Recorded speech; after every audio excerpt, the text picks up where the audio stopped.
ఇది ఎత్కపోరాలు. అయితే ఇట్లా చాలా చక్కగా అయింది. ముఖ్యంగా ఆయిల్ పామ్ తోటలు ఈ పంట రైతును రాజు చేస్తుంది. ఇవాళ మొన్న కూడా నేను ఆయిల్ పామ్ రైతులను మళ్ళీ అశ్వరావుపేట పంపిన. మీరు ఆయిల్ పామ్ ద్వారా 1,50,000 1,30,000 సంపాదిస్తున్నారు. అంతర్ పంటగా ఆయిల్ పామ్లో అంతర్ పంటగా మీరు కోకో పెంచండి. కోకో పెంచితే అదొక ₹1,00,000 వస్తాయి ఎకరానికి.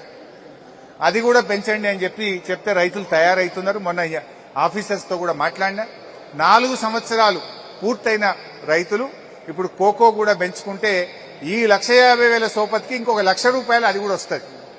ఎందుకంటే మీకు 56 చెట్లు పెట్టినాం ఎకరానికి. మీకు ఎండ 56 చెట్లు పెట్టినప్పుడు 16 డిగ్రీల ఎండ మాత్రమే పడుతుంది దాని మీద, భూమి మీద. కోకోకి ఏంటంటే 16 నుంచి 24 డిగ్రీల ఎండ ఉంటే కోకో పెరుగుతుంది. ఈ నీడ మొత్తం కముకపోతుంది కనుక ఆ కోకో కూడా ఇప్పుడు మీకు అనుకువగా మారుతుంది. కోకో పెంచితే ఇంకో ₹1,00,000 వస్తాయి. ఇప్పుడు 1,50,000 ఇది, ₹1,00,000 కోకో, 2,50,000 ఎకరానికి గంపగుత్త జీతం పడ్డాక నిజంగా రైతు రాజు గాడాయిగా. ఏముంది, వరిలా మక్కలా తిప్పి కొడితే 60,000-70,000 కంటే ఎక్కువ వస్తలేదు. అది కూడా అరిటాకు లెక్క, ముళ్ళు లెక్క, రాళ్లవాన పడ్డ పరిశానే, కోతులు వచ్చినా పరిశానే, పందులు వచ్చినా పరిశానే. దీనికి ఏ బాధ లేదు కదా. అందువల్ల ఇప్పుడు ఆ కోకో వైపు కూడా అడుగులేద్దాం. ఇంకా అటువైపు కూడా ముందుకు పోతే మరింత రైతులకు మేలు జరుగుతుంది అనేటువంటి ప్రయత్నం కూడా జరుగుతూ ఉంది. సో ఈరోజు ఈ ఫ్యాక్టరీ మరి స్టార్ట్ అయ్యి నిన్ననే ట్రయల్ రన్ కూడా చేసుకున్నారు. బహుశా ఇంకొక వారం 10 రోజుల్లో 15 రోజుల్లో ఫుల్ ఫ్లెజ్డ్ ఆపరేషన్ స్టార్ట్ అవుతుంది. ఈ ఫ్యాక్టరీ గొప్పతనం ఇంకోటి ఏంటంటే, కాయ వచ్చిందంటే మనం దుకాణంలో పోయి నూనె ప్యాకెట్ తెచ్చుకుంటాం చూసిండ్రా, నూనె ప్యాకెట్ బయటకు వెళ్తుంది ఇళ్ళకి. కాయ ఇళ్ళకి వస్తే నూనె ప్యాకెటే బయటకు పోతుంది. ఇక ఒట్టి క్రూడ్ ఆయిల్, పామ్ క్రూడ్ ఆయిలే కాదు, రిఫైనరీ కూడా ఇందులో భాగం. రిఫైనరీ అయిన తర్వాత ప్యాకింగ్ కూడా ఇందులో భాగం. డైరెక్ట్ గా ఆ ప్యాకెట్ తీసుకుపోయి పొయ్యి మీద పెట్టి నూనె పోసుకొని వండుకునుడే. అగో అంత దూరం ఈ ఫ్యాక్టరీని ఆలోచించి పెట్టినాం. ఇవాళ 30 టన్నులు ఆపరేషన్స్ అయింది. భవిష్యత్తులో 120 టన్నులు ఒక గంటకు క్రష్ చేసే కెపాసిటీ కూడా ఇందులో మనం పెట్టినాం. దీనికి అవసరమయ్యే కరెంటు కూడా ఇందులోనే తయారవుతుంది. ఇప్పుడు ఇందులో ఏది కూడా ఖరాబ్ కాదు. పండు నుంచి నూనె వస్తుంది, గింజ నుంచి నూనె వస్తుంది, ఆ గెల నుంచి నూనె వస్తుంది. ఈ పండు, గెల, అదేవిధంగా నట్టు, గింజ, ఇవన్నీ రుబ్బినాక వెళ్ళే పిప్పిని తీసుకుపోయి కరెంటు తయారు చేసుకుంటుంది. దీని కరెంటు ఇదే తయారు చేసుకునేది కూడా ఇందులో భాగంగా పెట్టినాం. ఇంత చక్కగా వచ్చింది. ఈ లాస్ట్కు ఆ గింజ నుంచి వెళ్లే కేకు పాడి పశువులు తినడానికి దానలో కలుపుకుంటే పాలు కూడా ఎక్కువ ఇస్తాయట. ఒక గన్ని లాభాలు ఉన్నాయి దీనివల్ల. నిజానికి ఫ్యాక్టరీ నడవాలంటే కూడా నీళ్లు బాగా కావాలి. కాళేశ్వరం ఉంది కనుక, కాళేశ్వరం కాలువ దీని పక్కకేళ్ళు పోతుంది కనుక ఈడ 4 కోట్ల లీటర్ల ట్యాంకు కప్పుకొని కాళేశ్వరం నీళ్ళని అలా నింపి పెట్టుకుంటారు. కానీ ఈ ఫ్యాక్టరీ నడుస్తుంది. నీళ్లు లేకపోతే ఫ్యాక్టరీ రాదు. నీళ్లు లేకపోతే ఆయిల్ పామ్ సాగు కాదు. తేమ లేకపోతే ఆయిల్ పామ్ రాదు. అంటే ఫ్యాక్టరీ వచ్చినా, ఆయిల్ పామ్ వచ్చినా ఇదంతా పుణ్యం కాళేశ్వరం, కేసీఆర్. అది మర్చిపోవద్దు. చాలా మంది తెలియక మాట్లాడుతారు. వాడెవడో కాళేశ్వరం కూలిందంటాడు.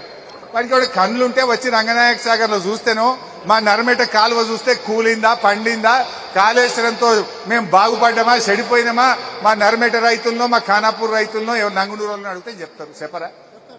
మరి వాడు ఆడ కూర్చొని మాట్లాడతాడు, సోయి లేకుండా మాట్లాడుతున్నాడు.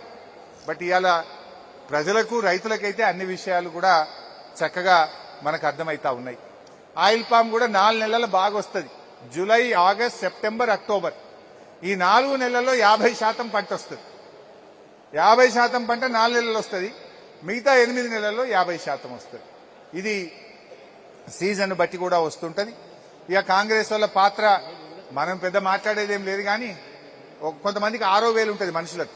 అది ఉన్నా లేకున్నా దాని విలువలేందే కదా. ఈ ఫ్యాక్టరీ నిర్మాణంలో, ఆయిల్ పామ్ ఈ ప్రాంతానికి రావడంలో కాంగ్రెస్ పాత్ర 6,000 లాంటిదే. అవునా కాదా? ఏమైనా ఉన్నదా? అందులో ఏమన్నా 6,000 లాంటిదే. వాళ్ళ పాత్ర ఏం లేదు ఇలా, అంతకు మించి ఇంకేం లేదు. సో ఏది ఏమైనా కూడా ఈరోజు ఒక డ్రాట్ ప్రోన్ ఏరియా, బోర్ వేసుకోవాలంటే దరఖాస్తు పెట్టి అనుమతి తీసుకొని బోర్ వేసుకునే ప్రాంతం ఇలా 4 ఇంచులు పోసి కోనే అనేటోళ్ళు లేకుండా ఎవరి ఇష్టం ఉన్నని బోర్లు వేసుకోవచ్చు, ఎవరి ఇష్టం ఉన్నని బాయిలు తవ్వుకోవచ్చు. అసలు అవసరమే లేకుండా ఒక సస్యశ్యామల తెలంగాణగా ఈ ప్రాంతం మారిందంటే బీఆర్ఎస్ 10 ఏళ్ల పాలన పుణ్యం. మా పల్లన్న చెప్పిండు, అప్పుడప్పుడు ఉత్తమ్ కుమార్ రెడ్డి అసెంబ్లీలో మాట్లాడతాడు, మేము వచ్చినాక బాగా పంట పండింది అన్నాడు. అంటే నేను లేచి అడిగిన, బాగా పండింది అంటున్నావు కదా ఉత్తమ్ కుమార్ రెడ్డి గారు, మీ 2 ఏళ్ళు అయింది కాంగ్రెస్ గవర్నమెంట్ వచ్చి, ఒక్క చెరువు తవ్వినవా? యాన్నను ఒక చెక్ డ్యామ్ కట్టినావా? యాన్నను ఒక జానెడు కాలువ తవ్వినవా? యాన్నను ఒక ఎకరానికి నీళ్లు ఇచ్చినావా? మరి ఆడికెళ్ళి పండిందే పంట? ఏమైనా మంత్రం వేసినావా? ఏం సంగతి? ఇదంతా కేసీఆర్ బీఆర్ఎస్ ప్రభుత్వం చేసిన పని ఫలితం తప్ప నువ్వు చేసింది ఏం లేదు అంటే దానికి ఆన్సర్ లేదు. 2 ఏళ్లలో యాన్నను ఒక 1000 ఎకరాలకు నీళ్లు ఇచ్చినావు చెప్పమని ఏ ఊర్లు ఇచ్చారో? యాన్నను ఒక ఎకరానికి నీళ్లు ఇచ్చిందా కాంగ్రెస్ గవర్నమెంట్? మా పల్లన్న చెప్పిండి, ఇప్పుడు 2014లో కొత్తగా తెలంగాణ ఏర్పడి బీఆర్ఎస్ గవర్నమెంట్ వచ్చినప్పుడు 22 లక్షల ఎకరాల్లో వరి సాగైంది. మనం దిగిపోయేటప్పుడు 1,22,00,000 ఎకరాల్లో వరి సాగైంది. 1,00,00,000 ఎకరాలు ఏమన్నా మంత్రం వేస్తే పెరుగుతుందా? మ్యాజిక్ చేస్తే పెరుగుతుందా? వరి వండాలంటే నీళ్లు కావాలి. నీళ్లు కావాలంటే మరి వర్షపు నీటిని ఒడిసి పట్టాలి, చెరువులు కట్టాలి, చెక్ డ్యాములు కట్టాలి, ప్రాజెక్టులు కట్టనే కదా.